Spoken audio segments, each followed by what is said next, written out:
Yeah, Prafulbhai, you can start. Ram Kabir, go ahead. સૌને રામ કબીર. ઓમ સદગુરુ કબીરાય નમઃ. શ્રી રામ કબીર ભક્ત સમાજ ઓફ યુએસએ તથા સર્વે ચેપ્ટરોના સેવાભાવી સેવકો તરફથી આજના કબીર વિઝડમ કાર્યક્રમમાં ભાગ લેનાર તથા ફેસબુક લાઈવ પર જોનાર સર્વે કબીર પ્રેમી ભક્તજનોનું હાર્દિક સ્વાગત કરતા આનંદ અનુભવું છું. આજે પ્રથમ પ્રાર્થનાથી સદગુરુ કબીર સાહેબના આશીર્વાદ લઈશું. ત્યારબાદ આજના મુખ્ય વક્તાનો પરિચય આપી તેમની કબીર વાણીને સાંભળીશું. શ્રીમાન રાજુભાઈ ભક્ત યુથ માટે અંગ્રેજીમાં થોડા કી પોઈન્ટની ચર્ચા કરશે. હવે તેમના સત્સંગ અંગે કોઈ પ્રતિભાવો કે પ્રશ્નો હશે તો તેની ચર્ચા કરીશું અને સમયસર કાર્યક્રમની સમાપ્તિ કરીશું. ગુરુ બ્રહ્મા ગુરુ વિષ્ણુ ગુરુ દેવો મહેશ્વરા ગુરુ સાક્ષાત પરબ્રહ્મ તસ્મૈ શ્રી ગુરુવે નમઃ. गुरु गोविंद दोनों खड़े किसको लागू पाए बलिहारी गुरुदेव की जिसने गोविंद लियो बताए कबीरा गोविंद लियो बताए.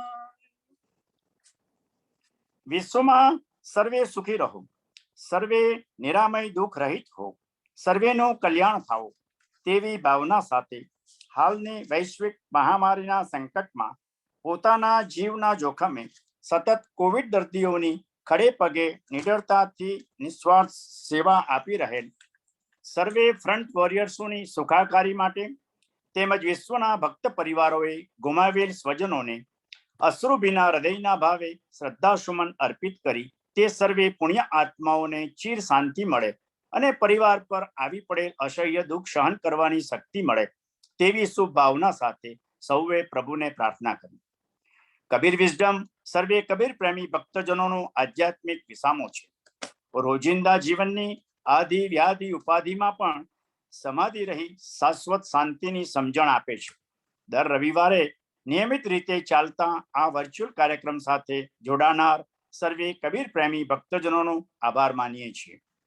સદગુરુ કબીર સાહેબની જ્ઞાનવાણીને સાંભળવું, વાંચવું, મનન કરવાની સાથે સાથે જાગ્રત રહી સૌ આચરણમાં મૂકે અંગત જીવનમાં પરિવર્તન લાવે એવી શુભ ભાવના અને એ જ આ કાર્યક્રમનો હેતુ છે. હવે આજના મુખ્ય વક્તા આપણા જાણીતા શાસ્ત્રીજી શ્રી ભરતભાઈ રાજગોરનો ટૂંકમાં પરિચય આપીશ. તેઓ શાસ્ત્રી અને કવિત્મક ઉમદા કથાકાર છે. સંસ્કૃત શાસ્ત્રનો 12 વર્ષ અભ્યાસ દરમિયાન શ્રી ભગવત વિદ્યાપીઠ અમદાવાદમાં ટીચિંગની સાથે સાથે કથા પણ કરતા. ભારતના મધ્યપ્રદેશમાં તથા કરમસદમાં રહેતા ત્યારે ગુજરાતના ઘણા શહેરો અને ગામોમાં કથા કરતા. હાલમાં દક્ષિણ કેલિફોર્નિયાના નોર્વોક ખાતેના શ્રી રાધાકૃષ્ણ મંદિરના પૃષ્ઠ તરીકેની સેવાની સાથે સાથે આ મંદિરને તેમણે સમગ્ર જીવન અર્પણ કર્યું છે. મંદિર ઉપર વર્ષોથી તમામ ધાર્મિક તહેવારોની ઉજવણીના આયોજક, મંદિરનો સર્વાંગી વિકાસના પ્રણેતા, ભગવત કથા, ગીતા પ્રવચન, રામકથા, યોગ શિબિરોના આયોજક છે. ગુજરાતી તેમજ હિન્દીમાં 100 થી વધુ કથાઓ તેમણે કરી છે. સધન કેલિફોર્નિયાના ઘણા ભક્ત પરિવારો તેમની આ સેવાકીય પ્રવૃત્તિના વર્ષોથી સાક્ષી છે. તો ચાલો આપણે સૌ કબીર પ્રેમી ભક્તજનો એક ઉમદા કથાકાર, સંસ્કૃતના પ્રખર વિદ્વાન અને સ્થાનિક જન સમુદાયને જીવનનું સાચું રહસ્ય દર્શાવનાર માનનીય શાસ્ત્રીજીને વંદન કરી પ્રેમથી આવકારી તેમની કબીર વાણીને સાંભળીએ. જય શ્રી કૃષ્ણ ભરતભાઈ, રામ કબીર. જય શ્રી કૃષ્ણ, રામ કબીર. બધા જ ભાઈઓ બહેનો સૌને રામ કબીર. આપણે આજે એક બહુ મહાપુરુષ વિશે ચર્ચા કરવાની છે. આ જીવનમાં વ્યક્તિ પાસે બધું હોય પણ છતાંય આપણે બધા વી ફીલ સમ વેક્યુમ.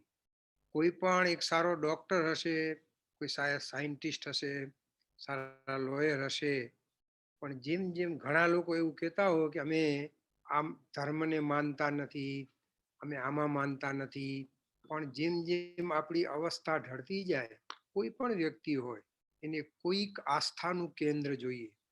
કારણ કે આપણા હૃદયનો એક ભાવ છે શ્રદ્ધા. શ્રદ્ધા વિના માણસ શુષ્ક જીવે પણ શુષ્ક જીવન હોય. અને ખરેખર જેને કબીરદાસજીને અંદરથી એમનું ચિંતન કર્યું હશે, કબીરદાસજીને જે ખરેખર સમજી શક્યા હશે, તો કબીરદાસજીએ જે શ્રદ્ધા પૂરી છે સમાજમાં, એમને અંધશ્રદ્ધાને દૂર કરીને, અંધશ્રદ્ધા તો ના જ હોવી જોઈએ, પણ શ્રદ્ધા એટલી બધી ભરપૂર મૂકી છે કે આખા સમાજમાં એ સમયે અંધારું વ્યાપ્ત હતું. અને એવા સમયે આ ગગનમાં એક એવો ભાસ્કર આવ્યો, અને જે કબીરે, જેને એમ કહી શકાય કે આ જીવનને સુંદર બનાવવા માટે અવેરનેસ હોવી જોઈએ. કબીરદાસજી એક જુલાનું કામ કરતા કરતા એમની પાસે અવેરનેસ હતી. અવેરનેસની સાથે એમની અવેરનેસ એટલે ધ્યાન. આપણે જે ધ્યાન શબ્દનો ઉપયોગ કરીએ છીએ ને, અને બીજું આખું કબીરનું ચિંતન કરીએ, એમાં એક વસ્તુ એમને આ જીવનમાંથી આપણને જોવા મળે, પ્રેમ. અને આ બે આધાર સ્તંભ છે. કોઈ પણ ધર્મને ટકવા માટે આ બે આધાર સ્તંભ હોય, એક ધ્યાન અને એક પ્રેમ. આપણો જે સનાતન ધર્મ છે એમાં આ બે મેઇન આધાર સ્તંભ છે, ધ્યાન અને પ્રેમ. અને આ બંને કબીરદાસજીમાં ભરપૂર જોવા મળે છે. આ તો દુઃખની વાત એ છે કે આપણે કબીરદાસજીને આપણને ગમતી વાતો આપણે લઈ લીધી અને ન કરવાનું આપણે કરવા લાગ્યા. આજે જેટલું બધું આજે જેટલું આપણા સમાજમાં, એટલે આખા સમાજની વાત કરું છું, જે ન પીવાનું આપણે પીતા થઈ ગયા, કબીરદાસજી એવી છૂટ નથી આપી. એમને જે વાતો કરી છે આધ્યાત્મિક લેવલમાં વ્યક્તિને ઉપર ઉઠાવવા માટેની વાતો છે. એમને આપણે આજે પ્રેમ ઉપર ચર્ચા કરીએ. કબીરદાસજીએ પ્રેમ વિશે સુંદર બતાવ્યું છે. પ્રેમ કોને કહેવાય? આમ તો પ્રેમના 3 સ્વરૂપ છે, અને એમાંથી જે નિષ્પન્ન થાય ને એને પ્રેમ કહેવાય. સત, ચિત્ત અને આનંદ. સત એટલે અસ્તિત્વ, ચિત્ત એટલે કોન્શિયસનેસ, અને આનંદ, એ આનંદમાંથી જે આહલાદક શક્તિ ઉત્પન્ન થાય એનું નામ છે પ્રેમ. કબીરદાસજીએ આ પ્રેમની સુંદર વ્યાખ્યા કરી, પણ એમને એક બીજી પ્રેમ વિશે સમજાવ્યું કે દુનિયામાં તમે બધા શાસ્ત્રો ભણી લો, પણ જો પ્રેમને નહીં સમજી શક્યા હો તો બધા શાસ્ત્રો વ્યર્થ છે. 4 વેદ પણ વ્યર્થ છે જો તમે પ્રેમને નહીં સમજ્યા તો. અને એમને કહ્યું કે પ્રેમનો વાડી ઉપજે, પ્રેમના હાટ બિકાય, રાજા પ્રજા જો ચહે શીશ દેત લે જાય. કેટલી સુંદર વાત કરી. પ્રેમનો વાડી ઉપજે, કે વાડીમાં જઈને કે આ શાકભાજી નથી કે તમે પ્રેમ વાડીમાંથી લઈ આવો કે કોઈ માર્કેટમાંથી એને ખરીદી કરી શકો. પ્રેમ એ આપણા હૃદયનો ભાવ છે. પ્રેમ એ વાસનાથી ઉપરની કક્ષાનો ભાવ છે. એક શરૂઆત થાય છે માણસના જીવનમાં, જેમ એક બીજ હોય એને જમીનમાં નાખવામાં આવે ત્યારે અંધારું હોય, એમ વાસના છે એ અંધારામાં રહેલી છે, પણ જ્યારે અંકુર સ્ફુરીને બહાર આવે પછી એને પ્રકાશ મળે. એટલે આપણે ત્યાં એક બીજો શબ્દ છે પ્રારંભનો સ્નેહ શબ્દ. સ્નેહનો અર્થ થાય સ્નિગ્ધતા. જે પ્રેમમાં ચિકાસપણું ના હોય, લાગણીનો ભાવ ના હોય. જો કેટલાક બહારનો મુખેટાવાળો પ્રેમ હોય, એ પ્રેમ ન કહેવાય, એને મોહ કહેવાય. આજે સંસારમાં આપણે જે જોઈ રહ્યા છીએ એ પ્રેમ નથી, એને મોહ કહીએ. કારણ કે સકારણ આપણે પ્રેમ કરીએ. સકારણનો અર્થ શું? ધારો કે આપણે કોઈ છોકરાએ એક સુંદર છોકરીને પસંદ કરી અને એને લગ્ન કરવા હતા, પણ પછી ખબર પડી કે એને કેન્સર છે, એટલે એનું આખું સૌંદર્ય એના મગજમાંથી ચાલ્યું જશે. કેમ? કારણ કે સકારણ પ્રેમ હતો. જ્યારે નિષ્કારણ પ્રેમ આવે ત્યારે પછી કેન્સર હોય કે ગમે તો એ છોડી નહીં દે. એની સાથે એકવાર નક્કી થયું એટલે જીવન જ્યાં સુધી જીવવાનું હશે, 2 દિવસ જીવવાનું હશે તો પણ એ પ્રેમથી જીવશે. આ જે ભાવ છે ને એ પ્રેમનો ભાવ છે. અને એટલા માટે કબીરદાસજી લખે છે કે પ્રેમન વાળી ઉપજે. આ શબ્દ જે બતાવ્યો ને એની પાછળનો હેતુ આ છે કે વાડીમાં ઉપજતો નથી આ પ્રેમ, એની માટે તો કે ને ખાંડાની ધાર, પ્રેમ માટે તો બલિદાન જોઈએ. એટલે કબીરદાસજી સુંદર આ શબ્દ આપ્યો. મને એક સુંદર પ્રસંગ યાદ આવે છે. એક વખત ભગવાન કૃષ્ણ દ્વારિકામાં બધા જ એમને પટરાણીઓ સાથે, એમના તો 16,000, એ આમ તો આધ્યાત્મિક અર્થ છે એનો. 16,000 એ આપણા શરીરની વેન છે ને, એ ભાવથી ભજવું એટલે 16,000. 16,000 સાથે લગ્ન કર્યા એવું નથી. આધ્યાત્મિક અર્થ આખો જુદો છે. પણ કોઈ પણ આધ્યાત્મિકતાને સમજાવવા માટે વાર્તા જરૂર પડે. જેમ છોકરાને આપણે સ્કૂલમાં પ્લાસ્ટિકનું એપલ બતાવે અને પછી એને સ્પેલિંગ શીખવાડે. હવે પ્લાસ્ટિકનું એપલ ખવાય નહીં, પણ છતાં એને એપલ કહેવાય. એવી રીતે વાર્તાના માધ્યમથી અંદરનો ડીપ હિડન મિનિંગ સમજાવવા માટે આપણા મહાપુરુષોએ આ વાર્તાઓ લખી. તો બધા ભગવાન કૃષ્ણની પાસે આવીને વીંટળાઈ ગયા અને કૃષ્ણને કહ્યું કે કુરુક્ષેત્રમાં જે યુદ્ધ થયું હતું એનું તમે વર્ણન કરો. એટલે અષ્ટપટરાણી સાથે ભગવાન કૃષ્ણ કહે આપણે એક કામ કરીએ, દ્વારકાથી ટ્રેન બુક કરીને બધા જ સીધા કુરુક્ષેત્રમાં જઈએ અને પછી હું ત્યાં જઈને વર્ણન કરું. ભગવાન કૃષ્ણ કંઈક જુદું જ સમજાવવા માંગતા હતા. એટલે બધાએ ટ્રેન બુક કરી અને દ્વારકાથી સીધા જ આવ્યા કુરુક્ષેત્રમાં. કુરુક્ષેત્રમાં ભગવાન કૃષ્ણ આવ્યા. હવે જો ત્યાં સ્થિતિ એવી હતી, બધા પોતપોતાનો રેસ્ટ આરામ કરી રહ્યા છે, કોઈ પ્રસાદ લઈ રહ્યા છે. અને તે સમયે ભગવાન કૃષ્ણ રાધાજીના ખોળામાં પોતાના ચરણ ચંપી કરાવે છે. એમાં રૂક્ષ્મણી ને ખબર પડી, રૂક્ષ્મણી આવ્યા. રૂક્ષ્મણી જોયું, રૂક્ષ્મણીને બહુ આશ્ચર્ય થયું કે આટલી બધી આપણી 7 પટરાણીઓ છે, હું 8મી પટરાણી છું, આટલી બધી દ્વારકાથી દાસીઓ આવી છે અને રાધા ચરણ ચંપી શા માટે કરે? સ્ત્રી સહ સ્વભાવ વ્યક્ત કર્યો અહીંયા. રૂક્ષ્મણી થોડા નારાજ થયા, કારણ કે ભાઈ પટરાણીનો પેલો અધિકાર હોય. એટલે ભગવાન કૃષ્ણ સામે નારાજ થયેલા ભગવાન કૃષ્ણ કે ચાલો આપણે પહેલા કુરુક્ષેત્રની ચર્ચા કરી લઈએ. એટલે ભીષ્મ દાદાની વાત કરી, દુર્યોધનની વાત કરી, જેટલા મહારથીઓ હતા એ બધાની ચર્ચા કરી અને મોટા પુરુષોની ચર્ચા થાય. અને પછી ભગવાન કૃષ્ણ કે ચાલો હવે વાતાવરણ અત્યારે ગરમ છે. જો પરિવારમાં જે દિવસે ઘરના મુખ્ય એટલે બેનો, પત્ની, એ ગરમ થાય એટલે આખું ઘર નરમ થાય. ભગવાન કૃષ્ણ નરમ પડી ગયા કે આપણે ચાલો પાછા દ્વારકા ચાલ્યા જઈએ. પાછા બધા દ્વારકા આવ્યા. દ્વારકા આવ્યા એટલે ભગવાન કૃષ્ણ શયન કક્ષમાં જઈને સૂઈ ગયા.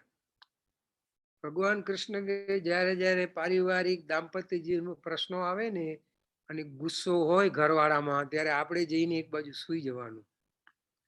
જો તમે ચાલુ કર્યું તો પછી સગડી વધારે ગરમ થાય, અને સગડી વધારે ગરમ થાય તો પછી મુશ્કેલ થાય. કોઈ ખીચડી પાકે ત્યાં સુધી સગડી ઉપર ચાલે. આપણે એક બિપિન આપણા બંગાળમાં બાબુ બંકિમચંદ્ર બાબુ, બંકિમચંદ્ર, એ બંકિમચંદ્ર એકવાર મીટિંગમાંથી ઘરે મોડા આવ્યા ને તો એમના પત્નીને બહુ ગુસ્સો આવ્યો. એ કે હું તમને જમાડ્યા વગર જમતી નથી. આ તો એ જમાનાની વાત છે. એટલે હું તમને જમાડ્યા વગર જમતી નથી અને તમે મોડું કરો, મને ભૂખ લાગી છે. એટલે બહુ જ ગુસ્સો કર્યો. એટલે બંકિમચંદ્ર બહુ આનંદ પ્રિય વ્યક્તિ હતા. આમ બહુ મહાન પુરુષ હતા, પણ પરિવારમાં આવે તમે હળવા થઈ જવું પડે. તમારે ત્યારે એક પતિ, એક પિતા, એક પુત્ર એનું સ્વરૂપ વ્યક્ત કરવું પડે, કોઈ પણ વ્યક્તિ હોય. એટલે એમને પેલા ગુસ્સા થયેલા પત્ની હતા ને એમના પર સીધું જ ભાત હતો, એ ભાતનું તપેલું માથે મૂક્યું. એટલે એમના પત્ની કે આ શું કરો છો? તો કે આને હવે ફરી ચૂલા પર નહીં મૂકવું પડે, કારણ કે આ તારું ગરમ થયું છે ને, એટલે આ ભાત આના પર જ ગરમ કરી દો. એટલે ગુસ્સો આવે એટલે માણસે શું કરવું જોઈએ? ભગવાન કૃષ્ણ એકાંતમાં જઈને શયન કક્ષામાં સુઈ ગયા.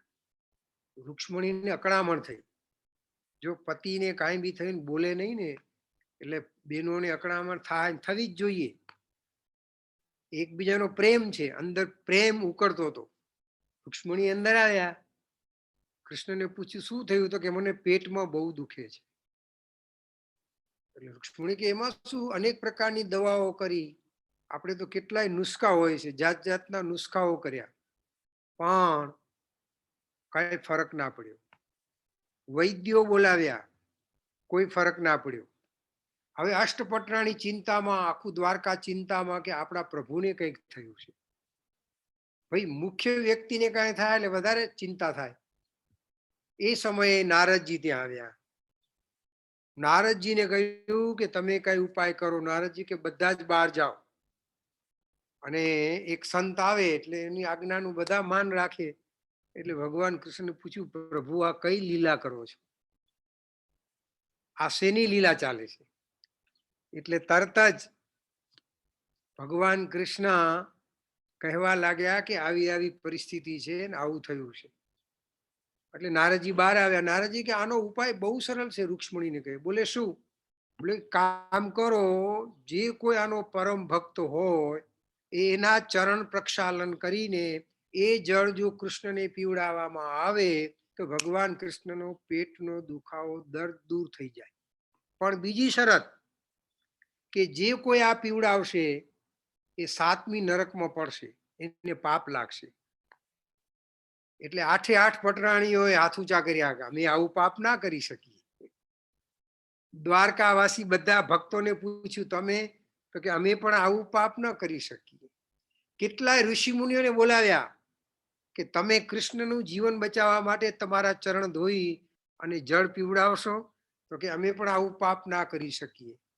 અને આવા સમયે કબીર જેવા કોઈક મહાપુરુષ હોય ને, એના અંદરથી એનો ભાવ વ્યક્ત, પાપ લાગે તો પાપ લાગશે, પણ મારા પ્રભુનું જીવન બચવું જોઈએ. અને એ જ મહત્વનું છે. કબીરદાસજી આ જ વસ્તુ સમજાવે છે. અને તે સમયે રાધાજી પ્રગટ થયા, અને નારદજીએ બધાની વચ્ચે રાધાજીને આ વાત કરી કે તમે શું કહેવા માંગો? કૃષ્ણને ચરણ પ્રક્ષાલન કરી. તો રાધાજી કે એક ચરણ નહીં, મારા 2 ચરણ પ્રક્ષાલન કરો, અને 7 નરક નહીં 14 વાર નરકમાં મોકલો મને, પણ કૃષ્ણને કાંઈ ન થવું જોઈએ, મારા પ્રભુને કાંઈ ન થવું જોઈએ. હું ભલે નરકમાં રહીશ, મને ભલે પાપ લાગે, હું પાપ ભોગવવા તૈયાર થઈશ. આ જે પ્રેમ છે ને એ વાડીમાં ન ઉપજે, એ શાસ્ત્રોમાંથી નથી નીકળતો. આ પ્રેમ છે કબીરદાસ જેવા મહાપુરુષોના હૈયામાંથી વ્યક્ત થાય છે, અને એને જ રાધા કહેવાય. રાધા કોઈ વ્યક્તિ છે જ નહીં. રાધા એટલે જેના હૃદયમાં આવો પ્રેમ હોય એ ખરેખર રાધા છે. આરાધનાનો ભાવ હોય, પોતાનો વિચાર નહીં, કેવલ સામેનાનો વિચાર કરે. એટલા માટે કબીરદાસજીએ લખ્યું કે પ્રેમ ન વાડી ઉપજે. પ્રેમ વાડીમાં ક્યાંય તમે વાવવા જાઓ તો ઉપજતો નથી, કે વૃક્ષમાં જઈને માગશો તો ત્યાં પ્રેમ મળવાનું નથી. તમે ગમે તેવા પ્રયત્ન કરો પણ ત્યાં પ્રેમ પ્રાપ્ત નહીં થાય. પ્રેમ તો આપણા હૈયામાંથી વ્યક્ત થશે. જેનું હૈયું પ્રેમ ભરેલું હશે, અને ત્યાં જ્યારે જોવા જઈશું ને ત્યાં આપણને પ્રેમની પ્રાપ્તિ થશે. એટલા માટે લખ્યું પ્રેમ ન વાડી ઉપજે. બીજો શબ્દ આવ્યો પ્રેમના હાટ બીકાય. પ્રેમ કોઈ દુકાનમાં ન મળે, નહીતર તો બધા સંપન્ન લોકો જ પ્રેમ ખરીદી લે.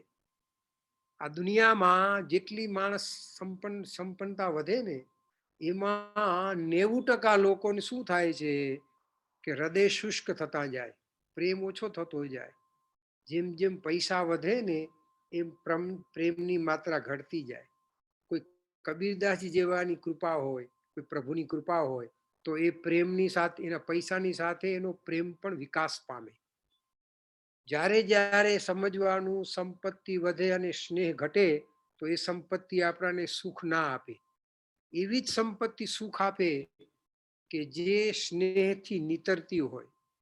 એવો જ પૈસો તમને આપણાને આનંદ આપશે કે જે પ્રેમના ઝરણામાં છબોડાયેલો હોય. અને આજે આપણે બધે જ આખા વિશ્વમાં જોઈ રહ્યા છીએ. વિશ્વ તો જવા દો, આપણા ભારતમાં ઘરે ઘરે આ પરિસ્થિતિ થઈ છે. આપણા સમાજમાં જ આપણે કબીરદાસજીને ભૂલ્યા છીએ, અંધશ્રદ્ધાઓમાં બહુ જઈએ છીએ, સ્વાર્થનો આપણે સંબંધ કરીએ. ભગવાન સાથે પણ આપણો પ્રેમ કયો હતો કે સ્વાર્થનો પ્રેમ. તકલીફ હોય, મુશ્કેલ હોય એટલે ભગવાનના મંદિરે દોડી જઈએ. કબીરદાસજી કે નહીં, નહીં જવાનું. એટલે મંદિરમાં જવાની ના પાડે છે. મંદિરમાં જવું હોય તો પ્રેમ લઈને જાઓ, એ કહેવા માંગે છે. ભગવાનની ઉપાસના ના કરવી એવો ક્યાંય એમને ઉલ્લેખ નથી. પણ જો તમારી પાસે પ્રેમ ના હોય તો જવાનો કોઈ અર્થ જ નથી. આપણે બધા દોડીએ છીએ કેવલ સ્વાર્થ માટે. સાંસારિક પ્રેમ પણ સ્વાર્થવાળા. ભગવાનની સાથે પ્રેમ કરી એ પણ સ્વાર્થયુક્ત થયો. આ સ્વાર્થ રહિત પ્રેમ કરવો એટલે હાટ ન બીકાય.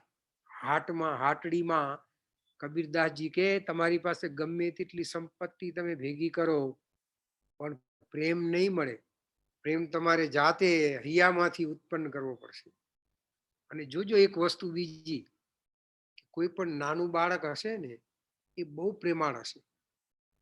અને એટલે નાના બાળકને જોઈને આપણને એને ઉચકવાનું મન થાય, એની સાથે વાત કરવાની મન થાય, એ બાળક સાથે આપણે રમવાનું મન થાય.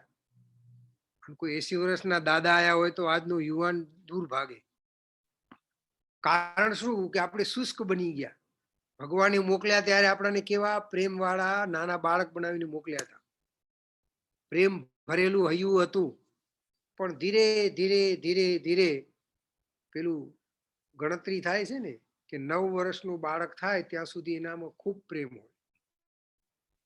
18 વર્ષનો થાય પછી એમાંથી એક આઉટ થઈ ગયો. જો 18 ને આપણે 1 ને +8 કરો એટલે પાછો 9 થાય. આ 9 નો અંક છે ને પૂર્ણાંક છે.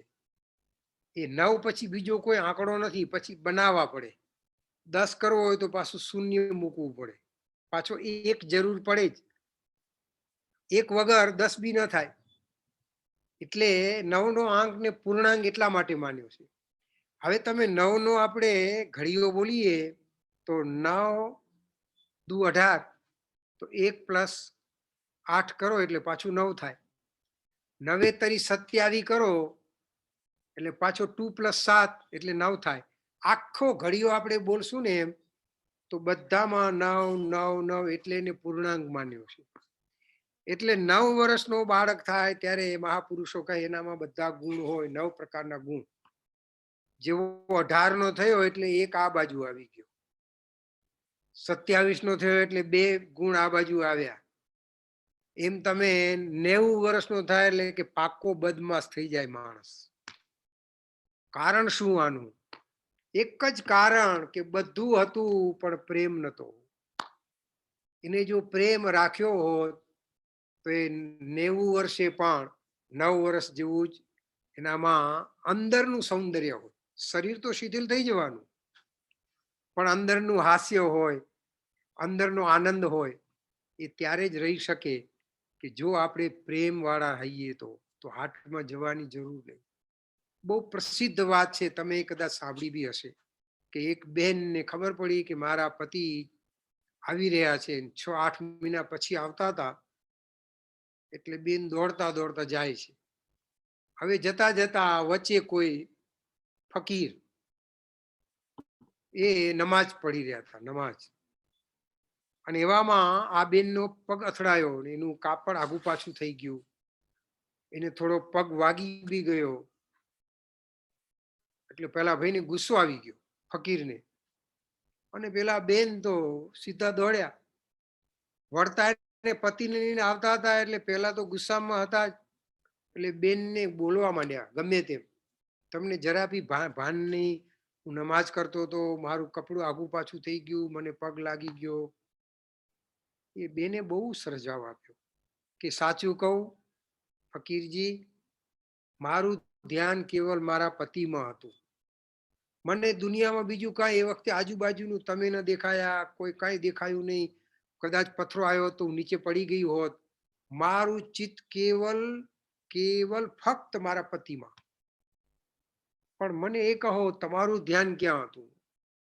તમે તમારા નાથની ઉપાસના કરતા હતા કે તમારું ધ્યાન મારામાં હતું? ક્યાં હતું તમારું ધ્યાન? એટલે ફકીરે કાન પકડી લીધા કે આજે તું મારી ગુરુ બની ગઈ. કારણ કે આટલી એકાગ્રતા જે માણસ કેળવી શકે એ ક્યારે કેળવાય? પ્રેમ આવે પછી એકાગ્રતા કેળવવાની જરૂર ના પડે. એકાગ્રતા એને કેળવવી પડે કે જેના હૈયામાં પ્રેમ નથી.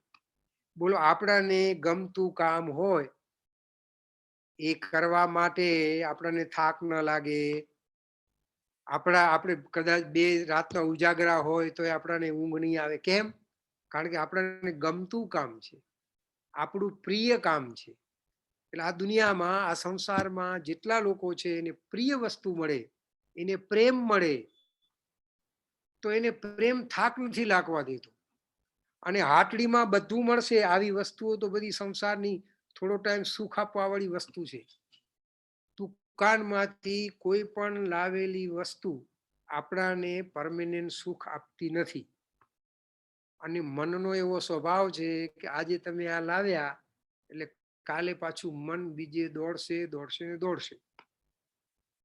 હમણાં 15-20 વર્ષ પહેલા લોકો, કે એના પહેલા પણ લોકો ગાડી લાવે, BMW લાવે, લેક્સાસ લાવે, મર્સિડીઝ લાવે.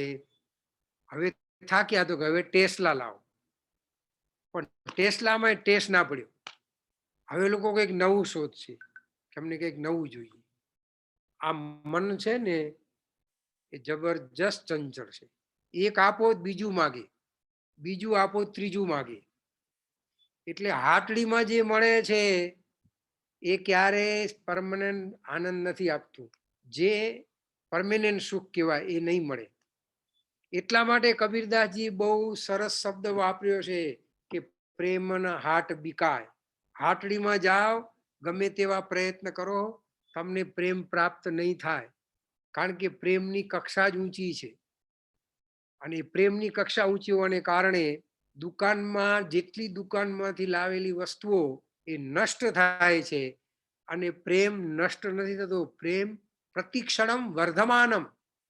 જો આ પ્રેમની વ્યાખ્યા કરી સુંદર.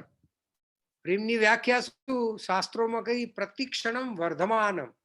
જે નિરંતર વધતો જ રહે, વધતો જ રહે, વધતો જ રહે, તેનું નામ પ્રેમ. હવે વસ્તુ તો આપણે લાવીએ તો એ તો ઘટતી જાય, ઘટતી જાય, ઘટતી જાય. અરે એટલું જ નહીં, આપણે ચંદ્રને જોઈશું એ પણ ઘટે છે, સૂર્યનો પણ અસ્ત થાય છે. પણ પ્રેમ છે ને એનો અસ્ત નથી થતો. પ્રેમ તો નિરંતર વહેતો હોય. અને આવા મહાપુરુષો જે આ ચિંતન કર્યું, અદ્ભુત ચિંતન, કેટલું બધું એમને અનુભવ્યું હશે. આખી દુનિયા જોયા પછી, સંસારને જોયા પછી, સંસારના અનુભવો જોયા પછી, મનનો અભ્યાસ કર્યા પછી આ શબ્દો લખે કબીરદાસજી કે પ્રેમના હાટ બીકાય. પ્રેમ તમે ગમે તેમ કરો, પ્રેમ હાટડીમાં ક્યાંય મળશે નહીં. ભાઈ તમે જલેબી હોય એને સરસ સારામાં સારા ઘીમાં વલોવેલું હોય માખણ. આપણે ત્યાં ભારતમાં પહેલા લોકો જે માખણ ખાતા ને એનાથી આર્ટરીઓ બ્લોક નથી થતી. હવે સીધું દૂધમાંથી કાઢે ને, એટલે એ પ્રોસેસ વગરનું માખણ કહેવાય. આપણે તો પેલું વડીલો વલોવેલું માખણ ખાતા. હવે એવા સરસ મજાના માખણના બનાવેલા ઘીમાં આપણે જલેબી તળી હોય, પણ એ જલેબી એમને એમ તળેલી તમને થાળીમાં પીરશે, તમે કેટલી ખાઈ શકવાના? પહેલા તો તમને 1-2 બટકા ભરો એટલે કે આમાં નથી ખાવી. કેમ? તો કે આમાં ચાસણી મીઠાશ જ નથી. એમ આપણી પાસે સંસારની બધી સંપત્તિ હોય પણ પ્રેમ રૂપી ચાસણીમાં જેમ જલેબી ન મૂકવામાં આવે ને મીઠી ન લાગે, એવી રીતે આપણી પાસે બધું હોવા છતાં જ્ઞાન હોય, આપણી પાસે સંપત્તિ હોય, આપણી પાસે સત્તા હોય, પણ જો આ જ્ઞાનને, આ સત્તાને, આ સંપત્તિને જો પ્રેમ રૂપી ચાસણીમાં ઝબોડવામાં ન આવે તો આપણી સત્તાએ નકામી, આપણું જ્ઞાન પણ નકામું અને આપણી સંપત્તિ પણ નકામી. એટલે કબીરદાસજી કહે કે પ્રેમ હાટ બિકાય. આ પ્રેમ, આવો જે પ્રેમ છે એ ક્યાંય દુકાનમાં નહીં મળે. અને પછી કેવી સરસ વાત કરી, બોલો, રાજા પ્રજા જો ચાહે શીશ દે લે જાય. આ કોઈ એક વ્યક્તિ માટે નામ રાજા લઈ શકે એટલે સંપન્ન માણસ કે જેની પાસે સત્તા હોય, જેની પાસે સંપત્તિ હોય એને જ પ્રેમ મળે તેવું નથી. રાજા હોય કે પ્રજા હોય પણ બંને આ તૈયારી રાખવી પડશે. શીશ દેત લે જાય, માથું આપવાની તૈયારી હોય ને તો કબીરદાસજી કે આ પ્રેમ તમે લઈ જાઓ. તમારામાં પ્રેમ હોય, માથું આપવાની તાકાત હોય તો તમને આ પ્રેમ મળશે. પછી રાજા હોય કે પ્રજા હોય, સામાન્ય માણસ હોય, કબીરદાસજી કે રાજાને બી ના મળે, રાષ્ટ્રપતિને ન મળે કે વડાપ્રધાનને ન મળે. આ પ્રેમ તો જે માથું આપવાની તૈયારી રાખે તેને આ પ્રેમ મળે. હવે આ માથું આપવું એટલે શું? પાછો પ્રશ્ન થાય આપણાને. માથું આપી દેવું એટલે કાપીને આપી દેવું, એવું મૂર્ખામી ના કરે કબીરદાસજી. શીશ દેત લે જાય એનો અર્થ શું થયો? કે માથું કાપીને, એ તો ગાંડો મૂર્ખ માણસ કહેવાય. પણ આ માથું એટલે અંદરનું જે વિચારો છે ને, અહંકાર, એ અહંકાર શૂન્ય માણસ બની જાય, અહંકાર રહિત બની જાય. અર્થાત તો જેનું જીવન પૂર્ણ રીતે ઈશ્વરમય બની જાય, અથવા તો એને ઈશ્વરની પ્રાપ્તિ કરવાની તડપણ લાગે. આ શીશ દેતનો અર્થ થાય છે. ભાઈ સૌથી વધારે વ્યક્તિને શું વાલું? આ સંસારમાં જેટલા બી આપણે લોકો છીએ એને પૂછવામાં આવે કે સૌથી વધારે પ્રિય શું? દરેકને પોતાનો જીવ. આપણે કબૂલીએ કે ના કબૂલીએ પણ આ વાસ્તવિક છે. દરેકે પોતાનો જીવ વાલો હોય. હમણાં કોરોના આવ્યો ત્યારે આપણે જોયું ને કેટલાય લોકો બધાથી દૂર ભાગતા હતા. વ્યવસ્થા માટે જરૂરી હતું, પણ કહેવાનું તાત્પર્ય શું? દરેકને પોતાનો જીવ બહુ વાલો હોય. એટલે જીવ સાચવવા માટે આપણે બધા પ્રયત્ન કરીએ. પહેલા હું મારું જીવન સચવાવું જોઈએ. આવી પોતાના જીવને સાચવવાની જેને તડપણ હોય, એવી તડપણ જ્યારે પ્રેમ પ્રાપ્ત કરવાની થાય, અર્થાત ઈશ્વરને, પ્રેમ એટલે ઈશ્વર, પ્રેમ એટલે પરમાત્મા. પ્રેમ ને પરમાત્મા બે જુદા છે જ નહીં. એને આપણે જુદા ગણવા જ ના જોઈએ, કારણ કે બંને એક જ સ્વરૂપ છે. તમે કોઈ પણ શાસ્ત્રો જુઓ કે કબીરદાસજી અહીંયા એટલા માટે આ શબ્દ લખ્યો કે રાજા પ્રજા જો ચાહે. ભાઈ ભગવાનને મેળવવા હોય તો રાજા હોય કે પ્રજા હોય બંને લઈ શકે, પણ માથું આપવાની તૈયારી હોય એને ભગવાન મળે, બધાને ન મળે. એક ગુરુ પાસે રોજ શિષ્ય પ્રશ્ન કરે, રોજ પૂછે કે મને કંઈક આધ્યાત્મિક જ્ઞાન આપો, મારે ઈશ્વરને મારે મેળવવા છે, મારે પ્રભુને મેળવવા છે. પણ આ મહારાજ ધ્યાન ના આપે, એની સામે સ્માઇલ આપી દે, સ્મિત હાસ્ય કરે ને ચાલતા થઈ જાય. 6 મહિના સુધી આશ્રમમાં ગુરુજીની પાછળ રોજ એક જ પ્રશ્ન કરે કે મારે ઈશ્વરને મેળવવા છે, એનો ઉપાય બતાવો, ઈશ્વરને મેળવવા એનો ઉપાય બતાવો. પણ આ મહાત્મા મોજીલા હતા, જવાબ આપે નહીં. હવે એમાં એક દિવસ એવો બન્યો કે સવારના વહેલા 4:30-5 વાગે આ મહાત્મા નદીમાં સ્નાન કરવા ઉતર્યા. એટલે આ ભાઈ પણ પાછળ ગયો. આ ચેલો પણ એની ભાવના તો હતી કે મારે ઈશ્વર મેળવવા છે. એટલે ત્યાં સવારના પરમાં ઉઠીને ગુરુજીને નદીમાં પોતે પાણીમાં ઉતરી ગયો સાથે. ગુરુદેવ, મારો પ્રશ્ન છે, તમે પછી પૂજા પાઠ કરજો, પણ મારો જવાબ આપો. આ ઈશ્વરને મેળવવા માટેનો ઉપાય શું? કેવી રીતે મળે? કંઈક રસ્તો બતાવો, આધ્યાત્મિક જ્ઞાન આપો મને. એટલે ગુરુજીએ ગરમ થઈને એનું ગળું પકડ્યું અને સીધો જ પાણીમાં પકડી રાખ્યો. 30-40 સેકન્ડમાં તો પેલો કૂદીને ગુરુજીને ધક્કો માર્યો. ગુરુજી એક બાજુ પડી ગયા. ગુરુને વાગ્યું ને પેલો ઊભો થઈને જીવ બચાવ્યો એને. અને પછી એને થયું કે આ તો બહુ, મેં ગુરુજીને ધક્કો મારી દીધો, એને ધ્યાન ન રહ્યું. અરે મેં તો બહુ મોટું પાપ કરીને આ મગજમાં થઈ ગયું. પણ ગુરુ કઈ બોલ્યા નહીં. પાછો ગુરુજીને પ્રશ્ન કર્યો નદીમાંથી બહાર આવીને કે મને આધ્યાત્મિક જ્ઞાન આપો, મને તમે સમજાવો ઈશ્વર કેવી રીતે મળે. તો ગુરુજી ફરી સ્મિત હાસ્ય કર્યું. આ શિષ્યને થયું કે આ તો ખોપડી છે આ માણસ. ખો પડી શબ્દ કેવો સરસ છે, ખો પડી. તો આ તો જવાબ આપતા નથી. હવે ગુરુજી અને આ શિષ્યનું ઝૂંપડી બાજુમાં જ હતી. રાત્રે ગુરુજીએ શું કર્યું, ગુરુએ એની અમુક બારીઓ હતી, ખિડકીઓ, એ બંધ કરી દીધી. બહારથી દરવાજો બંધ કરી દીધો અને ઝૂંપડીને આગ લગાવી. આગ. પેલા ચેલો ઊંઘમાં અને ગરમી લાગી એટલે ઉભો થયો અને જોયું કે ચારે બાજુ ઝૂંપડી સળગે છે. હવે કોઈ રસ્તો, દરવાજો ખટખટાવે, દરવાજો બંધ છે. એટલે એને એટલું બધું જોશ કર્યું અને પેલી ખિડકીને બારીને તોડીને બહાર નીકળી ગયો. અને બધું ગામ ભેગું થયું. પેલા મહાત્મા હતા, મહારાજ, એ પણ ભેગા થયા. ગુરુજી હસવા માંડ્યા.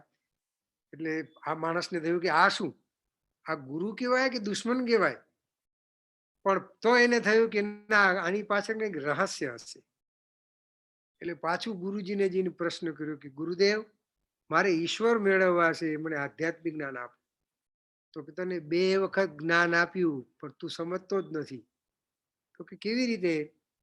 અરે આધ્યાત્મિક જ્ઞાન લેવા માટે શાસ્ત્રોની જરૂર નથી. તું વાંચવા રહ્યો તો તે ગ્રંથો ઉથલાવ્યા કે આ કેવી રીતે ઝૂંપડીમાંથી બહાર નીકળવું, કે આગ લાગે ત્યારે કઈ બારી, ઉત્તર દિશામાં જવું કે દક્ષિણ દિશામાં જવું, કે પછી પૂર્વ દિશામાં જવું કે પશ્ચિમમાં જવું, ઉપર કૂદકો મારવો કે આ ખૂણેથી નીકળવું.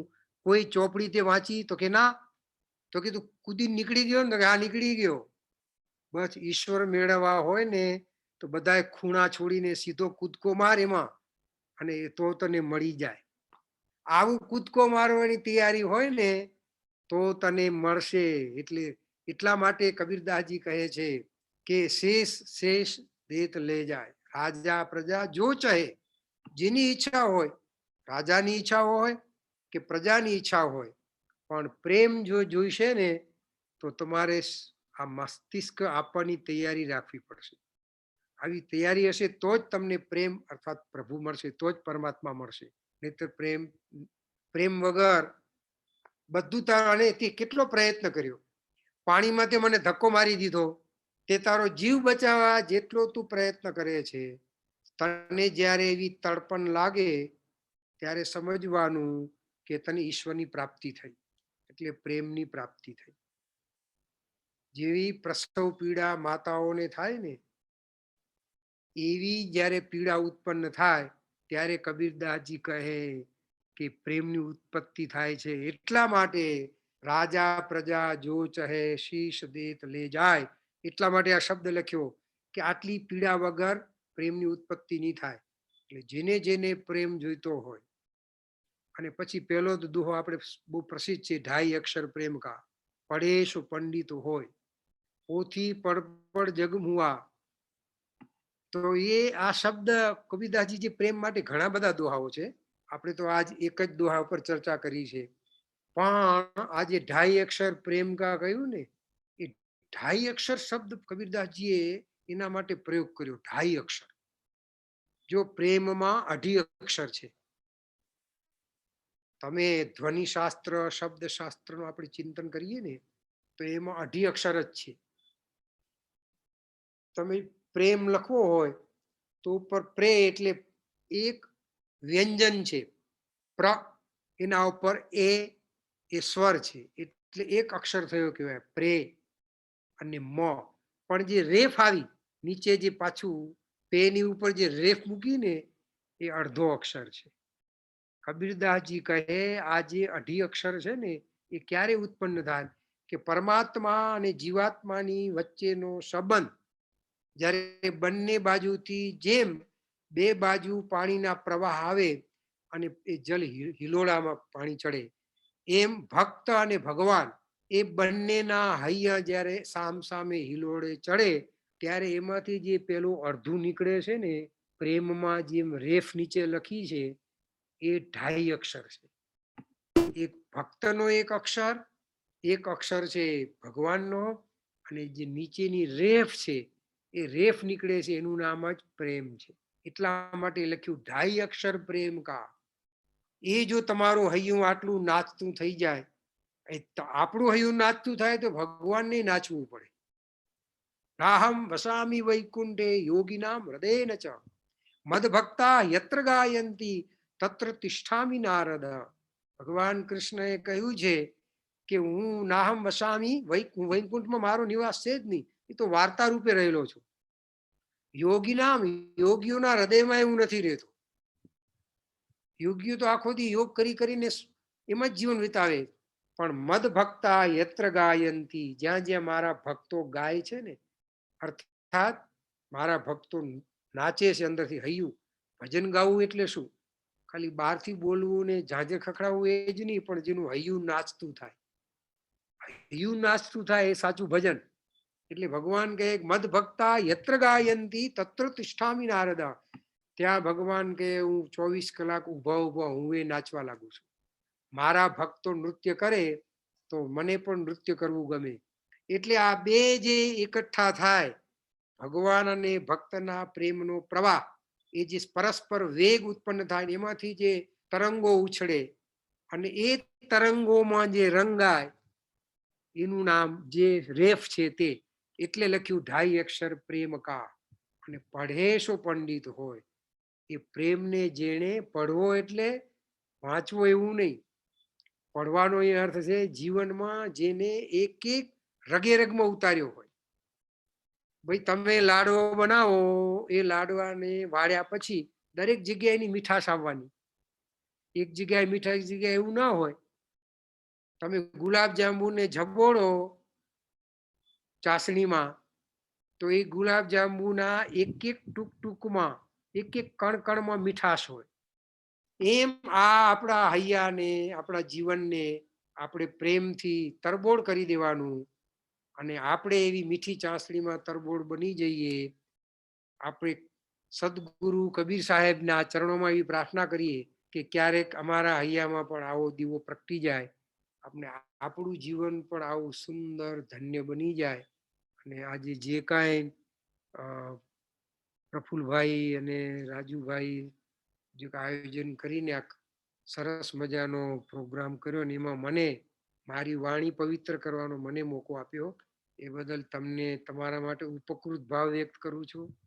અને આપ સૌ આ સુંદર આવું સરસ આયોજન કરી રહ્યા છો. અત્યારે બહુ જરૂર છે આવા પેન્ડેમિક ટાઈમમાં લોકો, ખાસ કરીને આપણે ત્યાં દુનિયામાં બધે જ આ પરિસ્થિતિ છે કે લોકો માનસિક ઘણા બધા ડિપ્રેશનમાં અત્યારે ચાલ્યા ગયા છે.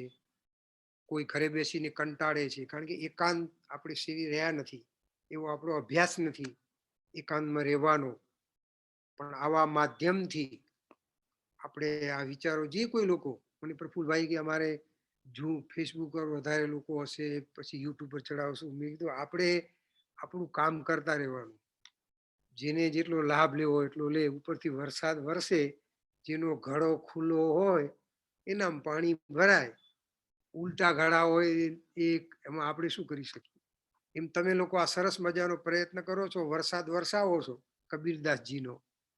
જેના ઘડા ખુલ્લા હશે એને પાણી મળશે, ઉલટા ઘડા હશે ખાલી પાછળથી ખબર પડશે કે આ ભીંજાયો ઘડો ભીંજાય. આખો દિવસ તમે વરસાદમાં મૂકી રાખો, ઘડો ખાલી ભીંજાય, પાણીનું ટીપું ના આવે અંદર. એટલે ખાલી પલળે એવું આપણે ઘડા નહીં, આપણે પ્રયત્ન કરવાના બીજા ઘડા પણ ખુલ્લા રહે, અને એમનામાં આ કબીરદાસજીના જીવનનું જળ પ્રાપ્ત થાય અને સૌનું જીવન ધન્ય બને. મને લાગે છે મારો સમય પૂર્ણ થયો છે, એટલે આ મારું વક્તવ્ય હું કબીરદાસજીના ચરણોમાં અર્પણ કરું છું અને આપ સૌને પ્રણામ કરીને હું વિરામ લઉં છું. રામ કબીર, જય શ્રી કૃષ્ણ. સદગુરુ કબીર સાહેબ કી જય. રામ કબીર ભરતભાઈ, બહુ સુંદર વાત કરી તમે. બધા ભક્ત પરિવારોમાં તમે પ્રેમનો દીવો પ્રગટાવ્યો અને કબીરજીની આ બહુ અગત્યની સાખી જે દરેક ભક્તજનને સ્પર્શે છે. પ્રેમ ન વાડી ઉપજે, પ્રેમ ન હાથ દિખાય, રાજા પ્રજા જો ચહે શીસ દેત લે જાય. ખરેખર ધન્ય થઈ ગયા અમે, અને અમે ચૂકી ગયેલા છે આ ભક્તજનો, છતાં અમે આ કબીરજીને તમે જે જ્ઞાન પીરસું એમનું બહુ આનંદની વાત થઈ ગઈ. હવે આગળના કાર્યક્રમમાં રાજુભાઈ આપણને ના, પણ કોઈ જો પ્રશ્ન હોય આને અનુરૂપ તો પ્રફુલભાઈ આપણે રિક્વેસ્ટ કરીએ કોઈ પણ વ્યક્તિને, તો હા હા હા, ભરતભાઈ પ્રશ્ન તો પૂછો. એને એ કરી શકે એમ. હાજી હાજી, હા હા, પૂછો પ્રશ્ન. હા, તો ભરતભાઈ, આપણે જે શીશ દેહ લઈ જાય ની વાત કરી, એ શીશ દેહ લઈ જાય એમાં પછી જો આપણે સમજાવવું હોય, સમજવું હોય, તો એ શીશ એટલે ઈગો, જે અહંકાર આપણે કહીએ, તો અહંકાર એ કઈ વસ્તુ છે, કેવી રીતે જન્મે, અને એને કારણ કે એને સમર્પણ કરવું એ એક સ્પેશિયલી જેમ જેમ એજ્યુકેશન વધવા માંડ્યું તેમ તેમ એને સમજવાનું અઘરું પડતું છે, એને સમર્પણ કરવાનું અઘરું પડે. એના પર થોડી કંઈ થોડા તમારા વિચારો અને જો એ કરો તો સમજ આપો એમ. હવે આ સંસારની ઉત્પત્તિ થઈ ને ત્યારે અહમ શબ્દ તો આવ્યો હતો, પણ અહમ શબ્દના બે અર્થ છે, એક ગૌરવ અને બીજું ગર્વ. એમાં આપણે જો ગૌરવ રાખીએ એ અહંકાર નથી, નહીતર તો તમે જાતનું ગૌરવ ના રાખી શકો. એટલા માટે અહંકારની વ્યાખ્યા કરી, ગૌરવ ગર્વાત્મકો અયમ અહંકાર. એટલે ગૌરવ વાળો જે અહમ હોય જેને સોફ્ટ કહેવાય, પણ જેમાંથી ગર્વ ઉત્પન્ન થાય, ઘમંડ ઉત્પન્ન થાય, જેને બીજી ભાષામાં ઘમંડ આપણે કહી શકીએ. તમને આનો સરસ જવાબ ગીતાજીમાં આપેલો છે કે માણસ ઘમંડ કરે અને અહંકાર, એમાંય પાછો બે વિભાગ છે, કે ન હોય અને છતાં દેખાડવું. તમે ઘણા એવા સમાજમાં લોકોને જોયા હશે કે એમની પાસે નથી છતાં ઘમંડ કરે, એ અહંકાર માટે શબ્દ આવ્યો ઘમંડ. અને જેની પાસે છે અને એનો ઈગો વ્યાપ્ત કરતો જાય, એ અહંકાર થયો. બીજો એક અહંકાર છે, મેં કહ્યું એ ગૌરવ, સાત્વિક અહંકાર. કબીરદાસજી અહીંયા કહે છે કે તમારો ઘમંડ અને તમારી સત્તાનો, તમારી સંપત્તિનો કે તમારા જ્ઞાનનો એ જે તમારો અહંકાર છે, એ જ્યાં સુધી તમારા હૈયામાં હશે, તમારા મગજમાં હશે, તો એ શીશ દેત લે જાય. શીશ દેત એટલે શીશને આપવું એટલે માથાને આપી દેવું, અને માથામાં આમ તો પંચ જ્ઞાનેન્દ્રિય છે, એટલે એક એક ઇન્દ્રિય એને અર્પણ કરવી. પણ આ ઇન્દ્રિય અર્પણ ક્યારે થાય કે જો એ અહંકારને અર્પણ કરવામાં આવે તો. એટલે કોઈ પણ માણસ એજ્યુકેશન લેવું એ સારી વાત છે, ભણવું જોઈએ. આજે થયું શું, એજ્યુકેશન ખૂબ વધ્યું છે, પણ આપણું સંસ્કારનું સ્તર નીચે ચાલ્યું ગયું છે. આપણે ત્યાં ભારતમાં પહેલા એવું હતું કે કેળવણી મંડળ, કોઈ પણ સંસ્થાનું નામ હોય ને, તમે જો એજ્યુકેશનની સાથે શિક્ષણ અને કેળવણી મંડળ એવા શબ્દો હતા. ફલાણા ફલાણા નામથી NS શિક્ષણ અને કેળવણી મંડળ. હવે શિક્ષણ તો મળી ગયું પણ એને કેળવ્યું નહીં. લોખંડ તો આવ્યું, બરાબર છે, પણ લોખંડને કેળવવામાં આવે તો એની કિંમત વધે, એમાંથી સોય બનાવો, તમેથી તવી બનાવો. આપણે કેળવણી ભૂલ્યા છીએ. આપણે આ સમાજ આખો, તમામ સમાજ ખૂબ વધ્યું, સોનું હોય પણ એને કેળવે નહીં તો એમાંથી અલંકાર નહીં બને. એટલે આજે સોનું દુનિયામાં ખૂબ વધ્યું એક એક્ઝામ્પલ રીતે, પણ અલંકારો નથી રહ્યા. એ અલંકાર એટલે જ જેનામાં સંસ્કાર, જેનામાં કેળવ્યું. એમ આપણે આપણા મસ્તિષ્કને એવું કેળવવું જોઈએ કે જ્ઞાન સાથે સાથે આપણે સરળતા પર લાવી દઈએ, એ જે સરળતા લાવી એનું નામ છે શીશ દેત લઈ જાય. એનું નામ જ માથું આપવું કઠિન છે એટલે તો શીશ કીધું. આપી દેવું એટલે શું? બધું જ છોડી દેવું, એકદમ નિર્મલ થઈ જવું. એટલે એ તમે સરળતા આવા સત્સંગથી, શાસ્ત્રોના ચિંતનથી, કબીરદાસજીના એક એક તમે પદો વાંચીને એમાંથી જ્યારે ઊંડાણમાં જઈએ, અને પછી એટલા માટે 3 વસ્તુ આપી છે: શ્રવણ, મનન અને નિધિધ્યાસન. શ્રવણ કરવાનું, ખાલી શ્રવણ કરવાથી કામ નહીં ચાલે. પછી આપણે સાંભળ્યું હોય એનું મનન કરવું જોઈએ. ધારો કે આ સત્સંગ થયો, હવે આપણે સાંજે 2 કલાક એનું મનન કરીએ, પથારીમાં જઈએ ત્યારે મનન કરવાનું. મનન કરીએ કે આમાં આપણે ક્યાં છીએ, અને પછી નિધિધ્યાસન, પછી એમાં ઉતરી જવાનું. આ 3 જે પાસ કરે, શ્રવણ, મનન, નિધિધ્યાસન, એને શીશ આપી દીધું કહેવાય. એનું નામ મસ્તિષ્ક આપવું, એનું નામ આપણું માથું આપવું. સાંભળો, મનન કરો અને ઉતારો. ઉતારો, રાઈટ. એ બહુ સરસ રીતે કામ સમજાવ્યું. કરી. કોઈ પણ ભાઈ બહેનને પ્રશ્ન હોય તો ભરતભાઈને પૂછી શકો છો. ભરતભાઈ હાજી. 11:30 આઈ થિંક જવાનું છે, તમારો પ્રોગ્રામ છે બીજો, એટલે ફ્યુ મિનિટ્સ કોઈને હા, પણ એકાદ પ્રશ્ન હોય. હજી છે બે કે ભાઈ લેવા નથી આવ્યા ત્યાં સુધી વાંધો નથી. હમણાં મને લેવા આવવાના છે, પણ હજુ આવ્યા નથી, એટલે હું છું થોડો ટાઈમ, મને કયો વાંધો નહીં. હા, તો કોઈ પણ ભાઈ બહેનને કોઈને પ્રશ્ન હોય તો પ્લીઝ ભરતભાઈને પૂછી શકીએ છીએ આપણે. અને મને એવું લાગે ભરતભાઈ કે કબીર સાહેબની વાણી એટલી ઊંડાણવાળી છે કે એને સમજવા માટે આપણે ભગવદ્ ગીતા જેવાનો સહારો લેવો પડે, મને એવું લાગે. કારણ કે જે એમણે તો આપણે સાખીમાં એ 2 લીટીમાં ઘણું બધું કહી દીધું હોય, પણ એને પ્રેક્ટિકલ બહુ લાઈફમાં કીધું.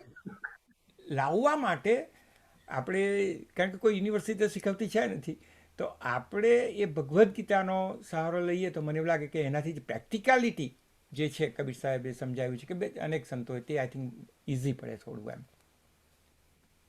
જરૂર.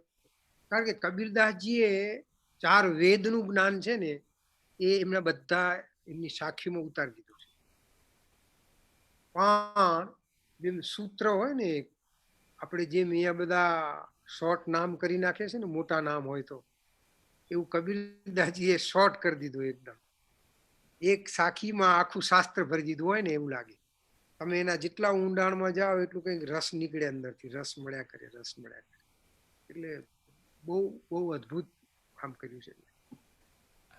પ્રફુલભાઈ કંઈ પ્રશ્ન છે? પ્રફુલભાઈ, ગો હેડ. હાજી. ભરતભાઈ, રામકબીર. રામકબીર. આપણે રાધા કૃષ્ણ મંદિરમાં તમે રોજ સવાર સાંજ ભગવાનને આરતી ઉતારો છો. અમે પણ ઉતારીએ છીએ મંદિરોની અંદર અને ઘરે અવારનવાર. હવે એ આરતી કરતી વખતે જે ભાવ આપણામાં હોવો જોઈએ, અને કેવી રીતના આપણે ભગવાનને દર્શન કરીએ, અને એ વિધિ વિશે થોડુંક અમને જો કંઈક માહિતી આપો તો અમે હવે વ્યવસ્થિત આરતી કરી શકીએ. જો આરતી શબ્દ છે ને, એ આર્ત ઉપરથી આવ્યો છે. આર્ત એટલે પાછું પ્રેમ વાળું હૈયું, આર્ત બની જવું. કોઈ આવે, આપણે માનો કે 5-10 વર્ષ પછી કોઈ આપણો ખાસ મિત્ર કે અંગત વ્યક્તિ આવે અને આપણે ઊભા થઈએ તો આપણને ભાન ન રહે, કપડા આગા પાછા થઈ ગયા હોય, આપણી ઉપર ખેસ પડ્યો તો એક બાજુ રહી ગયો હોય, આર્ત થઈને એને લેવા જઈએ કે એને પકડી લઈને ભેટીએ. આરતી વખતે પણ આપણું હૈયું અંદરથી આર્ત, દેખાવ કરવાની જરૂર નથી, અંદરથી આર્ત થઈ જાય, એનું નામ આરતી. હવે આરતીમાં 5 દીવા હોય છે આપણે ખાસ.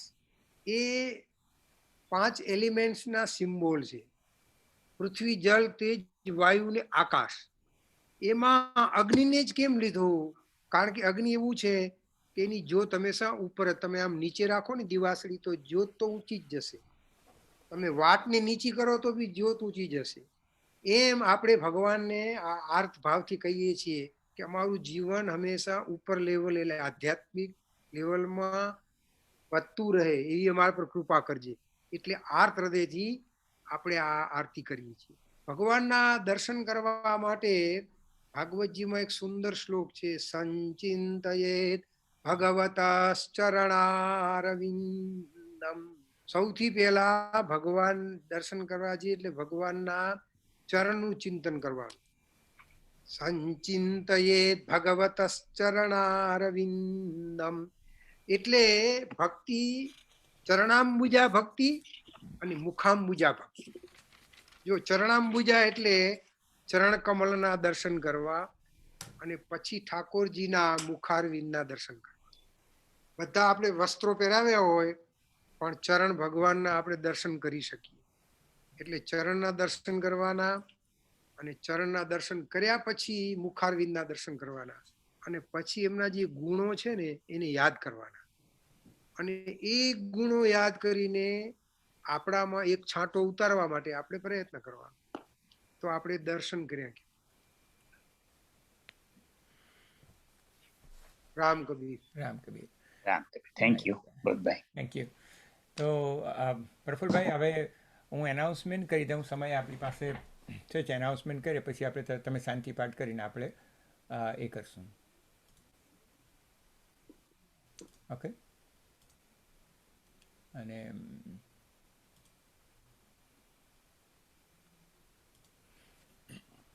તો આપણે થોડા એનાઉન્સમેન્ટમાં ખાસ તો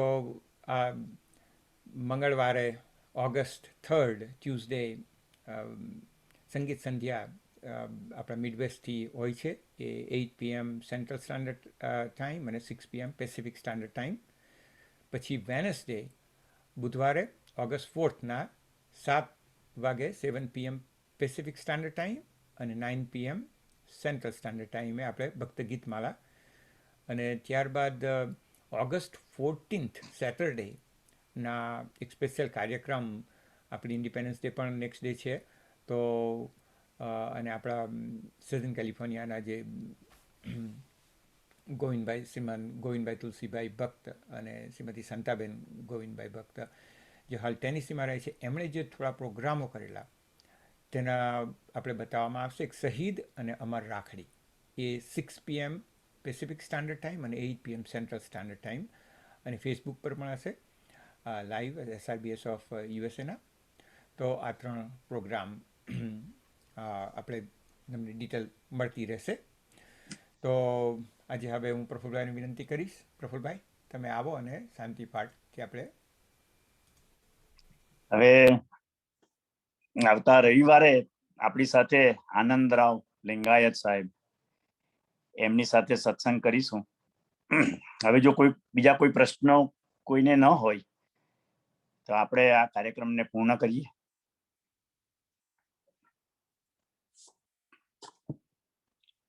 હરિ ઓમ.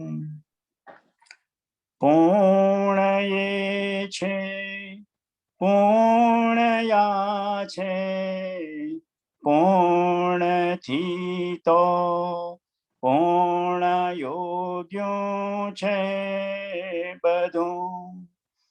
પૂર્ણમાંથી પૂર્ણ આપી દો ભલે, શેષ પાછળ પૂર્ણ રહેવાનું સદા. ઓમ શાંતિ શાંતિ શાંતિ. રામ કબીર સૌને.